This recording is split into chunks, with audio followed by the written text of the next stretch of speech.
Come on. Yeah. Feeling that it? energy. Is this it? This is it. Live from Vanguard's Valentine's Day Banquet Hall. It's yet another Woke Wednesday edition of Business Pants, joined as always by analyst hole Matt Mascardi. It's another Woke Wednesday. In today's woke data spectacled grab bag called February 14th, let's just go with that, 2024, the top 6-ish stories from our ESG News headline randomizer and the Kimball Musk test. Yes, my favorite kind of test. That's why I'm here. I'm excited for that test. Yeah. Are you going to take it?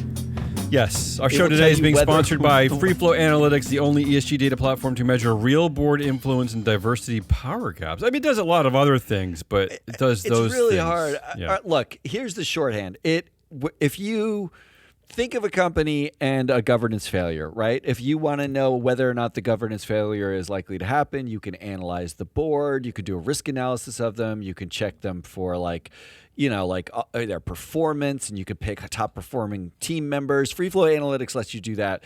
If a governance failure then happens, you can also engage and you can vote on the board members using data about them. It's everything. It does everything. You could do that even before there's a failure. It's called soup to nuts failure stuff. All right, come on, let's do it. Let's get to our show. All right, let's do our show.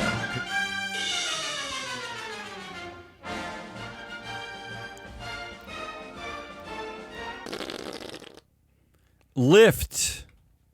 Are you an Uber or a Lyft person or neither? Lyft, 100%.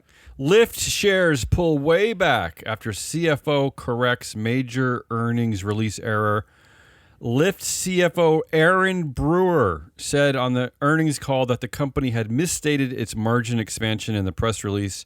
Rather than 5% growth for 2024, it was actually 0.5%. Yeah, it's just one zero different. It's 1-0. But here's why I selected this story, because this is what we do. We put the people into, what do? We put the people in the market? Yeah, we're people market people. Yeah, we talk about the people. Aaron Brewer, she's the current CFO. She started in July with a $19 million Golden Hello package. Matt, Wow. she got How big was $19 your million Golden Hello? just for showing up. Okay? Yeah, how big was your Golden Hello exactly? My Golden Hello was you have a job after stupidly leaving your other job. You're very comfortable, cozy job. Okay, but here's what happened. She replaced Elaine Paul, who served as CFO at Lyft for less than 2 years, despite getting her own Golden Hello package worth over $16 million. So, Matt, this is what the board has learned in 2 years. That when your CFO quits after less than 2 years, you up the Golden Hello package for the next CFO, because that somehow is the formula to keep a good CFO around, right? Something like that. Like that. That's what the geniuses on the board at Lyft have come up with. Well, haven't we been talking about CFO burnout and talent shortage? This is risks? another reason why I selected this story, is that CFOs, and maybe part of it is that they know that they're going to get a Golden Hello package at the next company anyway. So really, and because Matt, part of this package is cash. It's just straight cash. Elaine Paul, the former CFO, she got $1.5 million in just cash. Just for showing up on day one. Just for showing up, yeah. But it does. This is exactly like a sports contract in that way, isn't it? Isn't this like in some leagues, and not in the NFL? The NFL, I think, if they cut you, you lose your money, right? If they cut you, you lose your money. But they give you upfront bonuses, right? That's true. That's true. Before you even start. So to me, I don't know why we could talk about this as like these people don't matter to the company or whatever, except that we pay them the same way we pay LeBron James, which is like a giant signing bonus just for showing up. Huge amount of money.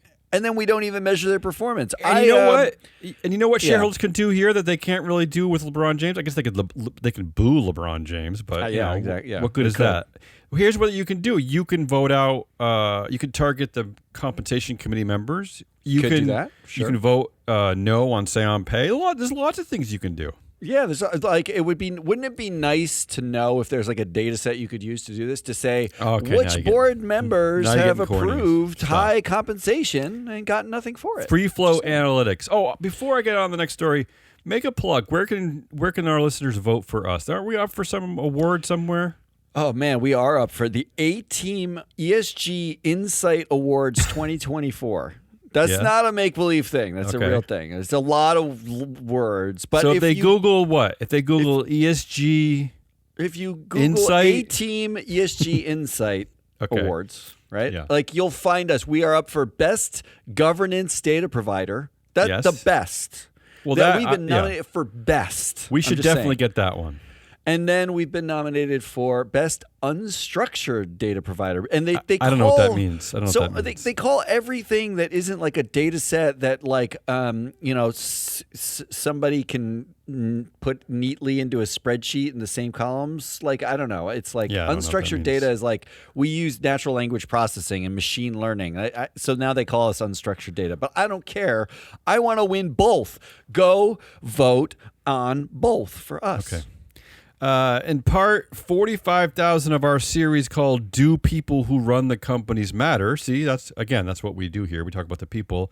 OpenAI CEO Sam Altman says it's not fear of killer robots that keeps him up at night. Instead, it's the technology's ability to derail society insidiously and subtly from the inside. Is it wrong that I'd prefer if it was Jesus killer Christ. robots? This is not good. I think I would take the quicker option at this point. Yeah, I don't think I want to linger around as some like dystopian HBO series is happening and people are like trying to steal my kidney beans. I just want to be done. Okay. I'd rather the Terminator shoot me in the face. Just get it over with. I went to Oberlin and McGill. I'm not fighting anyone for a can of beans.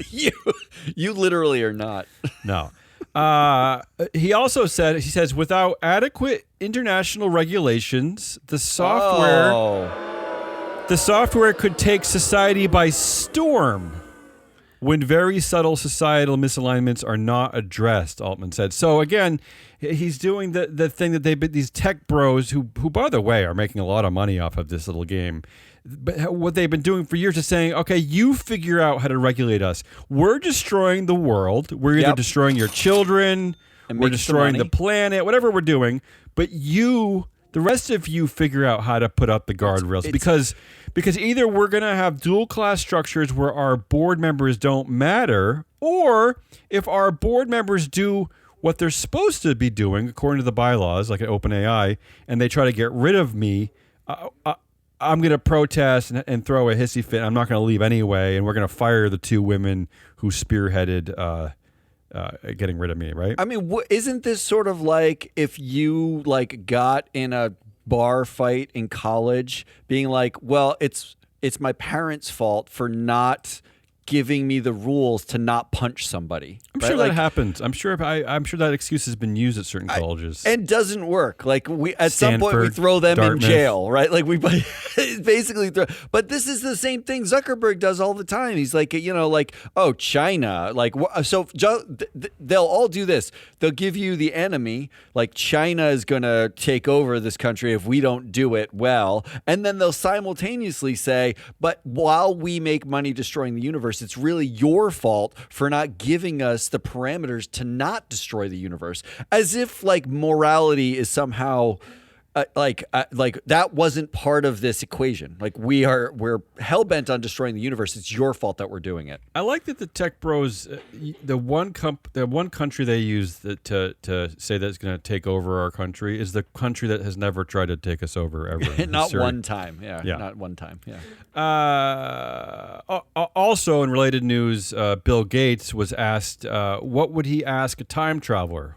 Okay, what if he could ask a time traveler anything? What would he ask? And he said he'd want to know whether AI eventually doomed or helped humanity. Oh. So this is also going on. You understand? That's an awkward thing to want. Okay, moving on. This one's going to take a while. You might want to take a break. All right, I'm going to sit down. Okay, a Boeing 787 on a transatlantic flight turned around after 8 of its 9 bathrooms stopped working. First of all, before I get deep into the story, if you were a passenger on that, I know you don't want to fly Boeing anymore, but if you were a passenger on that Boeing flight and 8 out of 9 bathrooms stopped working, would you want the plane to turn around or would you want to just keep going? Well, no, here's the real question. Yeah. Which is preferable? the side of the airplane flying off mid-flight or not having any bathrooms on the flight. I don't think our data addresses that issue, but our doesn't data really well. does address this. Okay, I looked into the data for Boeing, and I figured out there's a reason why there are 9 bathrooms on Boeing flights. Okay. Oh, I like this. You're going to tell us. Yeah. And here's the reason: because there are 13 directors. Okay. Want me to do the? Yeah. Okay, I'll do the more. ESG bathroom math for you. I'm an ESG analyst. I've been in this game for a long time. I'll do the math for you. Okay. Okay. All right. Bear with me. It's gonna take a while, but Fortunately, I have time. but it gets somewhere. All right. First of all, 3 directors are named Dave: CEO Dave Calhoun, Carrier Global CEO Dave Gitlin, and former GE Vice Chair Dave Joyce. CEO Dave was also vice chair at GE. Add former GE director to that foursome, and you have the membership of Boeing's evacuation agreement, which was ratified by shareholders, where the 3 Daves and the other GE guy, Steve Mollenkopf, share 1 bathroom. Okay, I said that quickly, but the point is that 3 Daves and a Steve, who all have either a Dave or a GE connection, share a bathroom. Okay, are you clear about that? Yeah, I didn't. Was this in a filing? Yes, that means that there are 8 bathrooms for the remaining 9 directors. Okay, you with me so far? Are you sure? I'm going to say yes. Okay, there are 4 women on the Boeing board. They share a second bathroom. I mean, this is Boeing after all. This ain't woke Anheuser-Busch. Men are men. Okay. Yeah. So these are women who identify as women, or is it like their birth identification? Boeing doesn't even get in that far. That idea is too woke. So that'll leave 7 bathrooms for the remaining 5 male directors. Okay, and so all the people on the flight, right?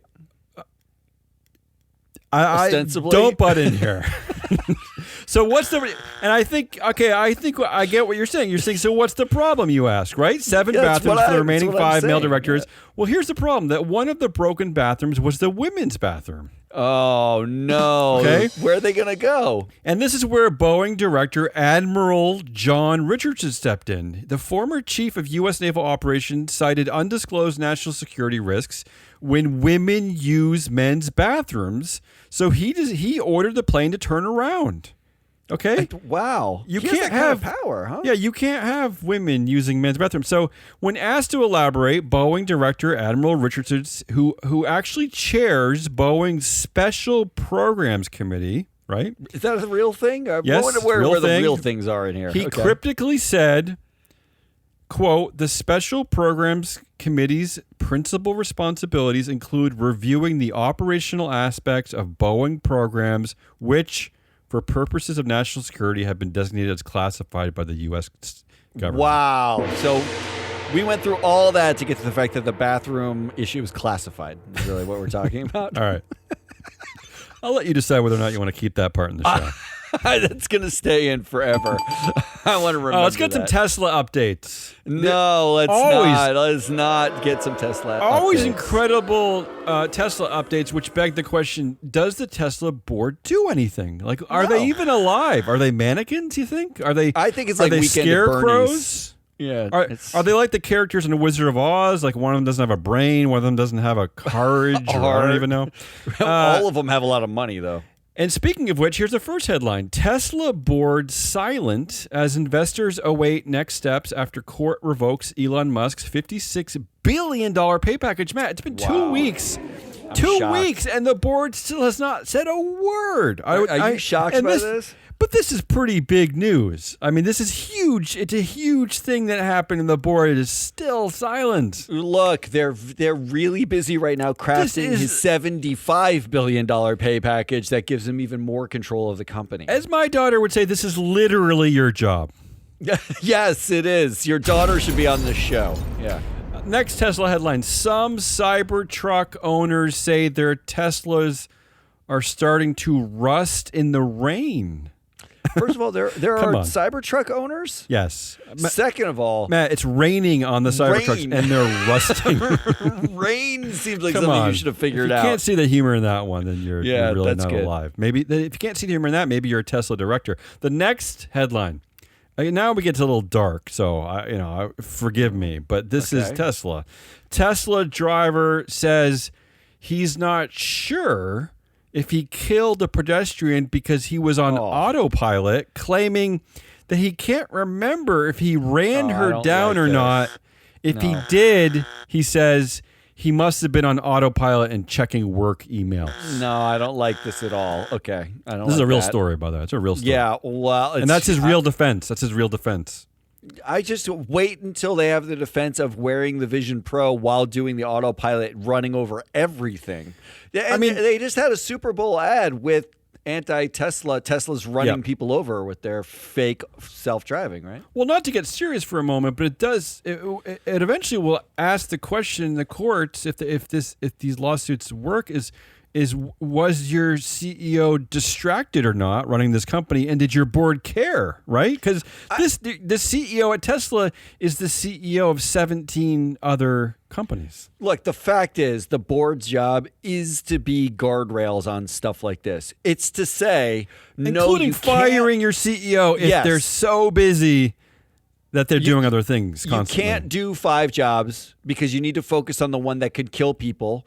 And number 2, and is your responsibility. And number 2, you can't launch something called full auto self-driving when it runs people over, doesn't have regulatory approval, is You mean it's not basically full working. self-drive? It's not actually doing that. Speaking thing. of which, the last Tesla headline: Tesla employee who loved Elon Musk, like he was a devoted fan of CEO Elon Musk. He was reportedly killed by full self-driving. If confirmed, the crash could be the first known death involving the feature. The sad tangential tidbit to the story is that full self-driving is an optional $15,000 add-on, and this guy who got killed by it received it for free with his employee discount. I don't like this at all. Look, Yeah. do you think that people will still? I mean, this is an employee who loved Elon Musk. I think people I don't know what's going on. This is a broader meta question, but like this obsession with Trump, platforms? we got Bill Ackman, spewing whatever and has millions of followers on Twitter. We've got Elon Musk, who people just venerate because are we desperate for some billionaire messiah? Desperate for a I don't billionaire daddy? understand. Yeah, what is this? Because it's why do we keep loving this person? I smell a Jesus metaphor coming. Are you about to launch into a Jesus metaphor? Well, we know from the Super Bowl that Jesus washed feet. I don't see Elon Musk washing any feet. He's sort of running them over. To be fair, I think we've all washed feet at least once in our lifetime. Oh, that's true. Yeah. Glass Cliff CEO alert. Incoming CEO Joanna Garrity will have to address JetBlue's reliability and cost control problems. JetBlue, Matt, is still losing money while larger airlines have returned to profitability post-pandemic. So, Glasscliff CEO alert, possibly at JetBlue. She's a lifer, though, right? What's that? She's a lifer, right? Isn't she? I do want to point out something about Joanna, which is exciting because I think maybe this is the first time one of my predictions came true. Not only did she used to be COO at JetBlue, but she was actually Chief People Officer. Oh, no. I made the This prediction is that bad. eventually the Chief People Officers would rise and take over CEO roles. So it doesn't actually surprise me that it happened in the airline industry, where every day there are headlines about flight attendants unionizing, pilots, threatening strikes. Yeah. Okay, ready for this? I want to build up a little suspense because I'm going to make a prediction right now. Are you ready? Yeah. Here's my prediction. The first thing that goes wrong at JetBlue is blamed on DEI. Oh, but she's been there since 2005. But she was Chief People Officer Yeah, already. that does sound the title, that doesn't does sound very woke. womanly. Yes. It's like only a woman could have that job, and it must be a woke company. And they're going to say that she was put in this position because she's a woman, and now that they're failing, they're already failing. Let's get that straight though. That nuance doesn't Never matter, matters. Damien. You're just being woke. And finally, let's wrap up the Super Bowl. The Super Bowl happened this week, and who was the winner? In case you missed the game, I saw the game. Yeah, the winner, the Kansas City Chiefs. No, the wrong. Oh, the winner really? is the Hunt family. It's Clark Hunt. He's the CEO and owner of the Kansas City Chiefs, right? Let me tell you a little bit about the Hunt family. You have a few seconds? I think I can spare a few. Again, this is the Hunt family. They own the Kansas City Chiefs. They won the Super Bowl. The CEO is Clark Hunt. Clark is a Nepo baby. He's a double Nepo baby. Wow, a double Nepo. And squared. His dad, Lamar Hunt, not only did his dad create the Super Bowl, I mean, talk about a Nepo baby, right? His dad created the Super Bowl, but he was also, of course, the owner and CEO of the Kansas City Chiefs. So that's an easy handoff right there, right? No pun intended. Sure, but Yeah. He's not the. He's the first Nepo, right? That guy. This is the first Nepo. I'm getting to it. Okay, Give me some time. Yeah, yeah. He's back. You need a lot of time today. Let me tell you a little bit about Clark's dad, Lamar. Lamar and his two brothers attempted to corner the silver market in the 1970s behind the government's back. Oh, wow. They amassed up to 1/3 of the world's silver market, right? And the U.S. government did not know about this. And things were going well until a little thing called Silver Thursday happened in 1980 when the silver price collapsed.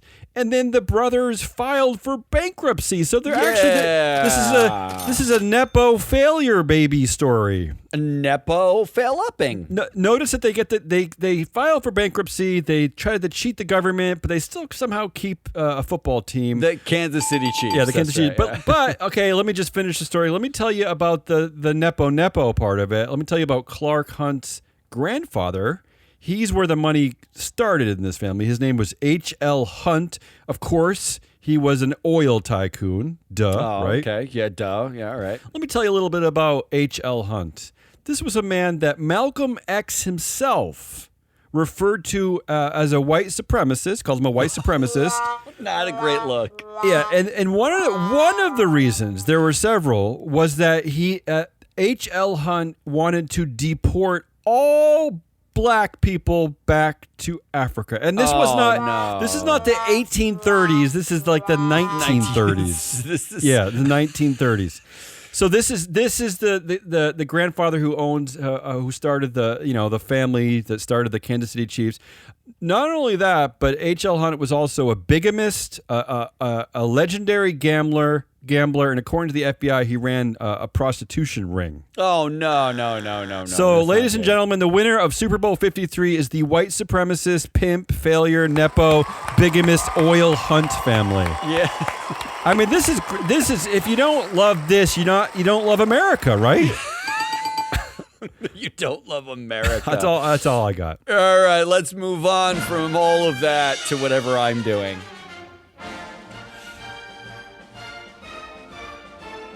All right, are you ready to take a test? Yeah, I'm excited. This is not a hard test, and it's not really a test for you. It's a test about something else. Here's the headline: Blackrock expands voting choice program to millions of U.S. retail shareholders. In fact, sounds exciting. I got for nobody except for us, but I did get my email today. Yeah. Because we own some IVV, which is BlackRock's iShares S&P 500 ETF. It is the largest ETF, I think, in the world. It is like by assets under management. It's the most widely used. It's a simple ETF, really low cost, and it just owns the S&P 500. What they've done is they've opened up something called voter choice. Yep. Voter choice is we are going to allow you, the glorious retail investor, to choose how votes happen with your shares of the S&P 500. This is a pilot program. This sounds good for us, right? I mean, we could help retail investors with these choices. So it does sound good. Sounds good. However, you cannot actually pick what you vote on. Like you can't be so you can stop the commentary right there. So you don't actually have a choice. So you get a choice of 6 options for someone else to do the votes. That's your choice. This is like in the presidential election. Instead of me going to the ballots to vote for president, I could select, like, I want the group of librarians to vote for me. I want the police officers to vote for me. I want the people who run the 7-Eleven, that kind of thing. It would be more like that if the 6 options were run by 6 different groups, but the 6 options are actually run by 3 different groups. Oh, okay. Those groups being BlackRock, Yeah. ISS, and Glass Lewis. Oh, So well, okay. This you this, only this have- goes along with the whole duopoly, monopoly scenarios. Exactly. Yeah. So here's the list of, so basically what this is they're going to give you a pass-through where you can choose policies developed by BlackRock, ISS, or Glass Lewis for them to execute a vote. And those policies are supposed to be aligned with certain objectives of investors. Not all investors, clearly, because there's only 6 Sure. options, but Yeah. some. The BlackRock is just a basic BlackRock stewardship policy. Effectively, what you're opting into is BlackRock continues to do what it's always been doing with your shares, which is due diligence. they do whatever they call due diligence and then vote for every single director. That's mostly what it is. So it's kind of like, forgive me for this very antiquated reference, but it reminds me of there's an episode of Seinfeld where George Costanza, he just gets angry, and that makes it at work, and that makes it look like to his boss that he's really busy. That's correct. And that's what's happening over at the BlackRock stewardship team, right there. When their bosses walk down the hall, they yell at things, they throw their pencils around, They don't have to yell. That every time someone asks them something, slam their spreadsheet closed. You have to go like that. You have to go. Just put it on the desk in the corner. Like you have to act flustered but in control all the time. And then the boss says, well, it looks like you still supported 98% of management proposals, but you were doing something, right? You did some due diligence, yeah. right? And they said, well, did you see me slam my laptop closed that day in February? So clearly I did going. something. The other options here, ISS is offering a socially responsible investment policy. That sounds good. I like that. They're offering a Catholic faith-based policy. I don't understand that one. It's basically But if you're fine, Catholic. whatever. Yeah, the Pope's been apologizing a lot recently. Is that part of this? Is it part of that? No, there are no apologies. Okay. And then and you'd think like in the policy, it's like vote only for Catholics, but it's not. It's different. I'm in for that. Yeah. And then a global board aligned policy. Ooh, this is like the George Soros policy. Well, it sounds global. It would be Bill globalist board aligned policy. Putting chips in your But it's not. It's vaccine actually, milkshake. No. The summary, so BlackRock generated a summary document for the global board aligned policy. It reads like this: investment managers and institutional investors, this is who it's supposed to be for, of all sizes who generally follow the board's recommendation around environmental and social matters. Generally. So that means you just say no to anything environmental or social, because that's all the board ever says. It's never said yes to anything. And then Glass Lewis offers a benchmark policy, which is a general governance benchmark, whatever. It's the same as everybody else's a little bit. A climate policy. Ooh, I like that. And a corporate governance focused policy. Oh, perfect for me. Okay, that sounds better, right? I'm focused on Investors corporate that governance, yeah. prioritize perspectives designed to comply with their fiduciary duty to drive Love it. performance and economic value. Love Fiduciary this. duties in the write up there. Yeah. All right, so here's the Kimball-Musk test. Let's do it. The Kimball-Musk test is every single one of these policies has a section about independence. And what kind of director is considered This is independent? an OG corporate governance factor, board a independence. really basic governance factor, yeah. It turns out that, in fact, all of the ISS policies, all the Glass Lewis policies, and the BlackRock policy, they each have one definition of independence for all the policies they offer. Okay. So it's not like it's different for the Catholics or the socially responsible investors. And not to jump the gun here, I don't want to have a spoiler here, but I would assume that Kimball would fail all these tests. He's the brother of the CEO Elon Musk. The brother. Let's find out. Okay. So the first one up is BlackRock. BlackRock says this. Independence is someone would be considered not independent, and they they hedge themselves, might vote against them if they have an other interest, business, or relationship, professional or personal, which could reasonably be perceived to materially interfere with the director's ability to act in the best interest of the company and its shareholders. Well, that would be a vote against Kimball, no? That does sound like that would be the right answer, but the right answer is no. They voted for Kimball every opportunity they got. I don't understand. BlackRock. Okay. So while BlackRock doesn't say we will vote against or for, it's not binary, they don't define. I'm already confused. Basically what it they're says saying. A relationship which could reasonably be perceived to materially interfere with the director's ability to act in the best interests of the. I mean, the shareholders are written in there. The shareholders. Yeah, I'm already confused. But they it's voted like for Kimball Musk. What's interesting to me is they write about like if you have a relationship, professional or personal, which could interfere with your ability to represent shareholders, and they say Kimball Musk, by their votes, Kimball Musk does not have that relationship. Well, according to the Delaware Chancery, over half the board has that relationship that could interfere. I'm pretty sure, according to Elon Musk's mom, that he might have that. Yes, that and dad and other sisters and brothers and cousins. Maybe not the dad. Yeah. The dad's a little insane. Okay. All right, let's go to ISS. All right. ISS says boards should be sufficiently independent from management and significant shareholders to ensure they are able and motivated to effectively supervise management's performance to the benefit of all shareholders. Okay. Right.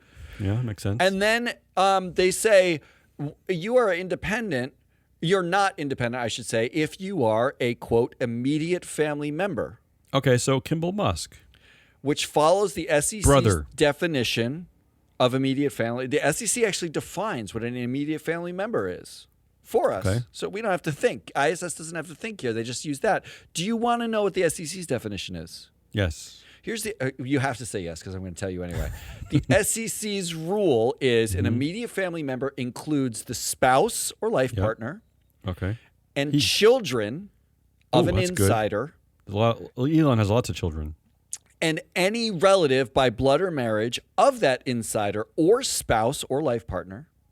So this is basically anyone related to the insider residing in the same household of the insider. Oh. Wait, is that true? This is the SEC's definition? This is the SEC's definition, which means Kimball Musk has to move into Elon's house permanently and be claimed as like a dependent on his tax forms in order for him to be considered an immediate family member. My brother, who lives about 5 miles away, would if I had a company put him on the board could be considered independent. Yeah, because he could be. He's my not brother. He's not an immediate who I share family more member. genetic code with than anyone in the history of this planet.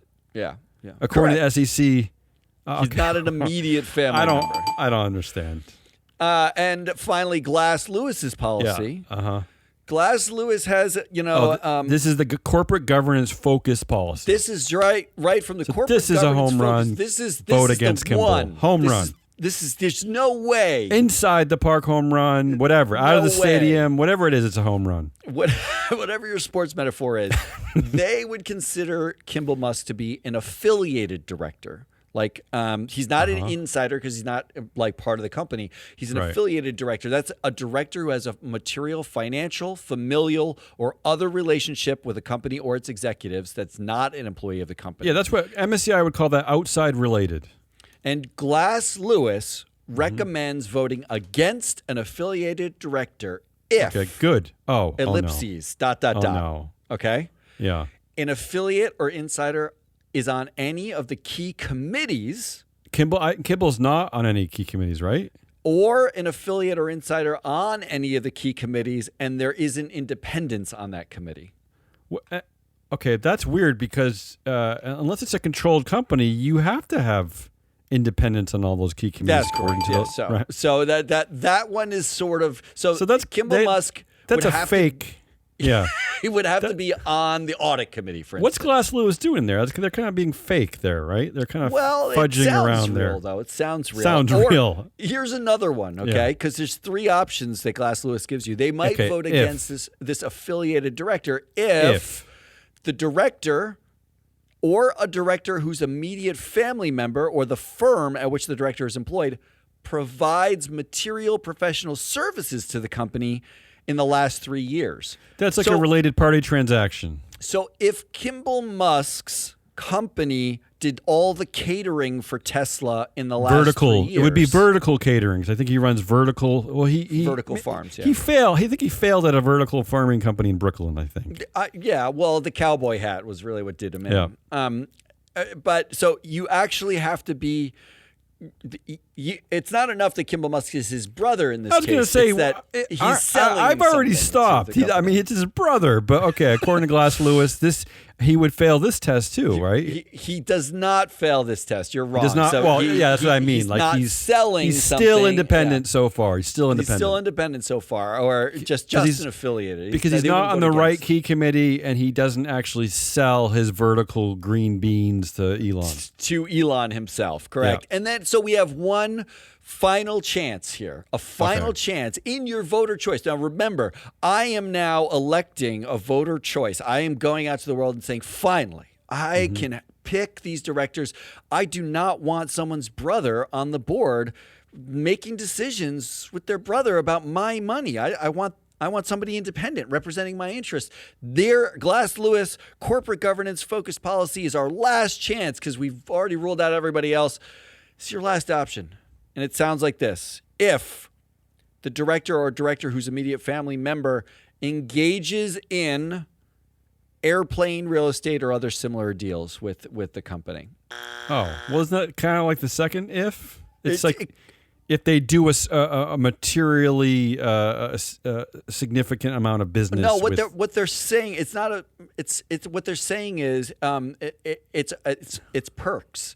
What they're saying is if Kimball Musk owns an airplane and gives it to Elon to use, wow, that counts as a perk. That's a very narrow definition of. There's only two perks here: airplane, real estate, or similar deals. I don't even know what a similar deal would be. So like, I guess what take my airplane to my beach. And now I'm not just affiliated director.